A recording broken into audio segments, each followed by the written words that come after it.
اللہ وہ صاحب علم آدمی، صاحب تقوی، صاحب ورع، صبر والے، بہت نام اس امت کے اندر ہوئے. تو وہ ایک دن کے وقت ارادہ بنایا ایک فقیر آدمی سے ملاقات کرنے کا. لوگ اسے دیوانہ کہتے ہیں. سبحان اللہ. مشہور ایسے تھے. اب وہ کیسا دیوانہ تھا وہ یہ عرض کرتا ہوں آپ کو بھی اندازہ ہے وہ کیسا دیوانہ تھا. ہم دیوانہ اسے کہتے ہیں جس کا عقل خراب ہو جائے جی. لیکن جس دیوانے کی میں بات کر رہا ہوں اس دیوانے سے لوگ عقل مند آ کے عقل کی خیرات لیتے تھے. اور جس کی میں بات سنا رہا ہوں بڑا عقل مند ہے، دانش مند ہے. اللہ نے علم بھی دیا، عمل بھی عطا فرمایا، دین کے لیے زندگی گزار دی، تبلیغ کرتے رہے، لوگوں کو سمجھاتے رہے، آگاہ کرتے رہے. ہمارے پاس اتنا خبر نہیں دین کے لیے. انہیں اپنی زندگی کا ہر لمحہ جب اللہ نے مجھے تحفہ دیا پھر کوئی لمحہ انہیں اس سے دور رہ کے نہیں گزارا. اپنی زندگی کا ایک ایک حصہ اللہ کے نام پر قربان کر دیا. کہنے لگے چلو اس دیوانے وہ جو ساتھ آپ کے مرید تھے نا اور آپ کے جو شاگرد تھے کہنے لگے جناب کدھر جانا چاہ رہے ہیں؟ میں وہ دیوانے سے ملنا ہے. کہ جناب وہ دیوانے سے آپ ملنا چاہتے ہیں؟ آپ اتنے عظیم آدمی ہیں، آپ اتنے لاکھوں آپ کے چاہنے والے مرید ہیں، شاگرد ہیں، اور آپ اسی آدمی کے پاس جا رہے ہیں جسے لوگ سب دھتکار ہیں، دیوانہ کہتے ہیں.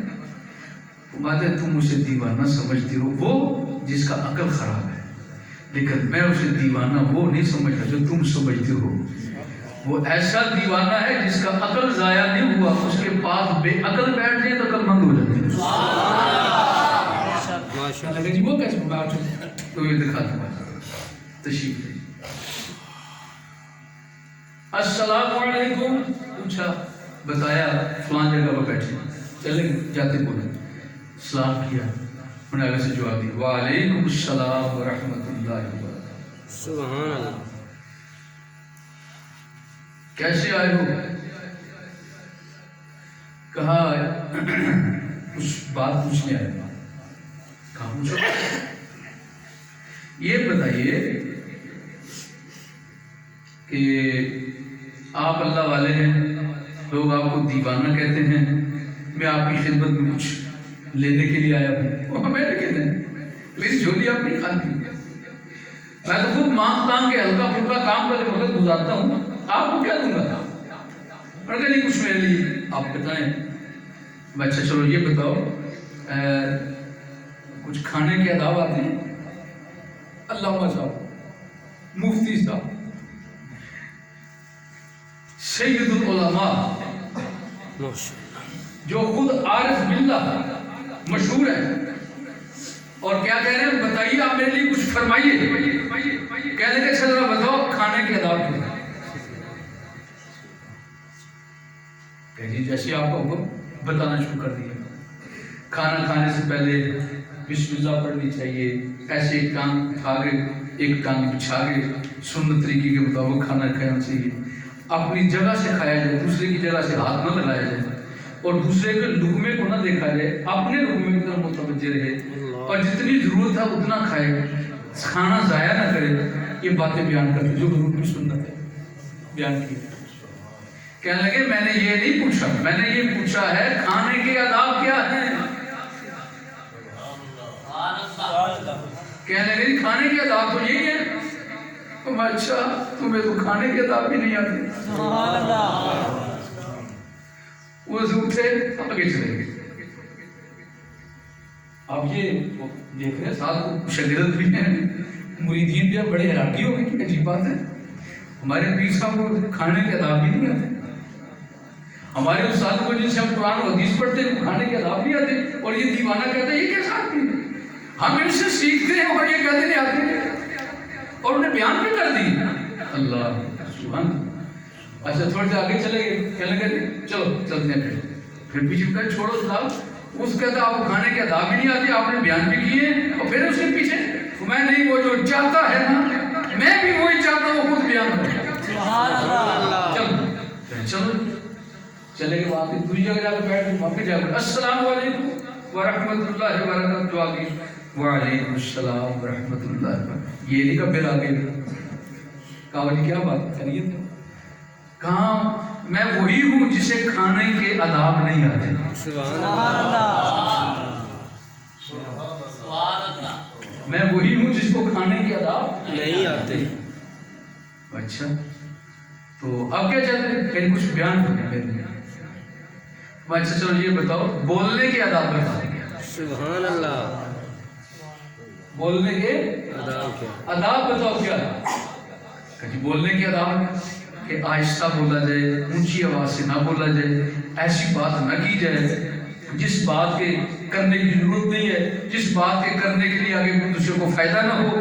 فلاں ایسی باتیں سرکار کو سنت بیان کرنا شروع کر دی.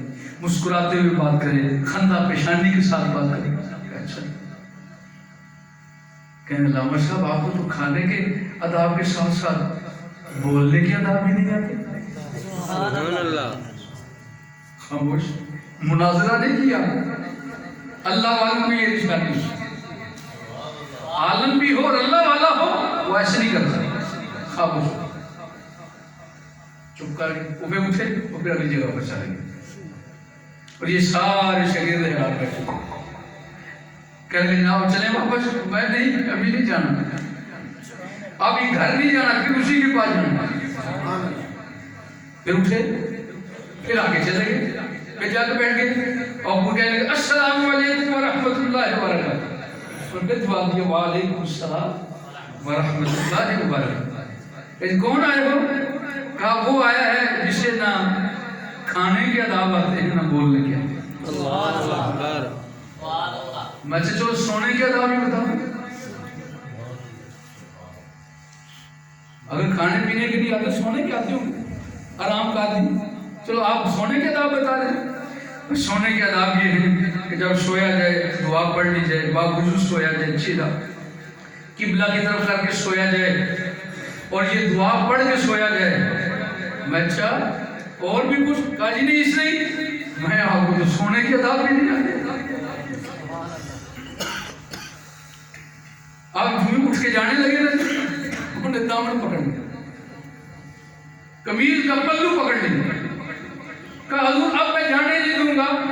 میں جب کہہ رہا ہوں کہ نہ مجھے کھانے کے آداب آتے ہیں, نہ مجھے بولنے کے آداب آتے ہیں, نہ مجھے سونے کے آداب آتے ہیں, اب آپ پر بتانا واجب ہے. سبحان اللہ. اب آپ پر بتانا جب میں قبول کر رہا ہوں کہ مجھے نہیں معلوم, مجھے جاننا ہے اور میں آپ سے جاننا چاہتا ہوں. آیا ہوں دور سے سفر کر کے آپ کے پاس آیا ہوں, اب آپ مہربانی فرمائے بتائیں کہ میرے کھانے پینے اور سونے کے آداب کیا. سبحان اللہ. مسکرا پڑے. اچھا بڑے سمجھدار ہو. کہہ رہے کہ جی حضور اللہ والوں کے ساتھ تعلق نہیں ہوا, اور اللہ والے تو کلمت پڑے ہوتے ہیں, بڑے دانا ہوتے ہیں, بڑے دانشمند ہوتے ہیں. کہا اچھا چلو سنو پھر کھانے کے آداب کیا ہے. فرمایا کھانے کے آداب میں سب سے پہلا ادب اور سب سے بڑا اور خوبصورت ادب یہ ہے, وہ یہ پہلے یہ چیک کرو یہ کھانا حلال ہے کہ حرام ہے.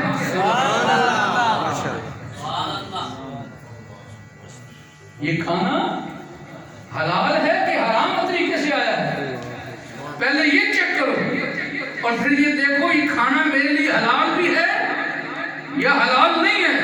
میں جو تو بیان کر رہے ہیں وہ منہ کے پاس لے جانے کے لیے ہے, اور جو میں بیان کر رہا ہوں وہ اٹھانے سے پہلے کے لیے ہے. اٹھانا بعد میں, پہلے چیک کرنا میرے لیے کھانا حلال ہے کہ نہیں. سبحان اللہ.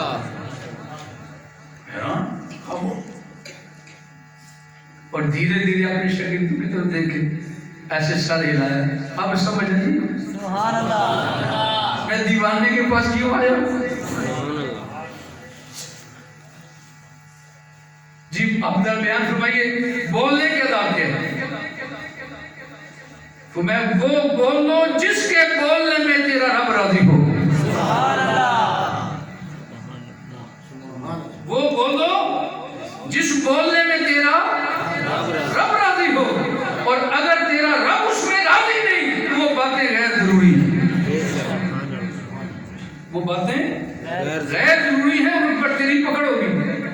اس لیے اپنی زبان پر ذرا تالا لگا کے رکھنا, ایسے زبان کو آوارہ نہ چھوڑ دے. طبیعت خوش ہوگی. کہنے لگا تو سونے کی پھر عذاب کیا ہے؟ تو میں سونے سے پہلے یہ دیکھ لینا کہ تیرے اوپر کسی کی طرف سے کوئی حق رہ تو نہیں گیا. اگر سونے سے پہلے کسی کا حق نہیں، اب تو آرام کی نیند سو جا. تیرا یہ سونا عبادت بھی ہے، اللہ کی رضا بھی ہے. اور اگر سونے سے پہلے تیرے اوپر کسی کا حق رہ گیا ہے، کسی کا تو نے حق مارا ہے، کسی کی تو ساتھ میں گناہ کیا ہے، غلطی کی ہے، اور وہ گناہوں کی وہ ناحق کام کرنے کا بوجھ لے گئے، اگر تو بستر پر جائے گا تو ساری رات وہ بستر بھی تیرے اوپر لعنت کرتا رہے گا. تجھے سکون کی نیند نہیں آئے گی. تو کبھی ادھر کروٹ بدلے گا، کبھی ادھر کروٹ بدلے گا. کبھی تو بولے گا میں ڈر گیا، کبھی بولے گا مجھے بوجھ محسوس ہو رہا ہے، کبھی بولے گا میرا سر درد کر رہا ہے، کبھی بولے گا میری آنکھوں میں درد ہے، کبھی بولے گا میرا پیٹ خراب ہے، کبھی بولے گا میرا جسم درد کر رہا ہے. تو میں یہ دردیں اس حق کی وجہ سے ہے جس کے اوپر بوجھ ہوتا ہے، اس کا جسم دردوں میں رہتا ہے، اور جس کے بوجھ اتر جاتے ہیں اللہ اسے سکون کی نیند عطا فرماتا ہے. سبحان اللہ. نعرہ تکبیر، نعرہ رسالت، نعرہ رسالت، نعرہ تحقیق، نعرہ حیدری. آج اس میراشی کے مہینے کی ایک سبق ہے آپ کے لیے. سمجھو جب یہ کام پورا ہو گیا نا تو پھر معراج کا رستہ آپ کے لیے بھی ہموار ہونا شروع ہو جائے گا. اور اگر ہم بس یہ باتیں سن کے خوشی ہوتے رہے، اپنے عمل کے اندر تبدیلی لانے کے لیے اللہ کی بارگاہ میں دعا نہ کریں، کوشش نہ کریں، اپنے آپ کو پیش نہ کریں، تو پھر ہمیں محفل میں آنے کا کیا فائدہ؟ میں امید کرتا ہوں آپ میری باتوں کو سمجھ گئے ہوں گے. 2-3 باتیں میں نے آپ کو سمجھائی ہیں. ایک تو حضور نبی کریم صلی اللہ علیہ وسلم کی شان تخلیق سے پہلے اس کائنات کی، اور دوسری کیا بات سمجھائی آپ کو؟ معراج کی رات اللہ کے رسول نے اپنی امت کا اخیر دیکھا، ان کا انجام دیکھا. جنتی کون ہے؟ جنتی کون ہے؟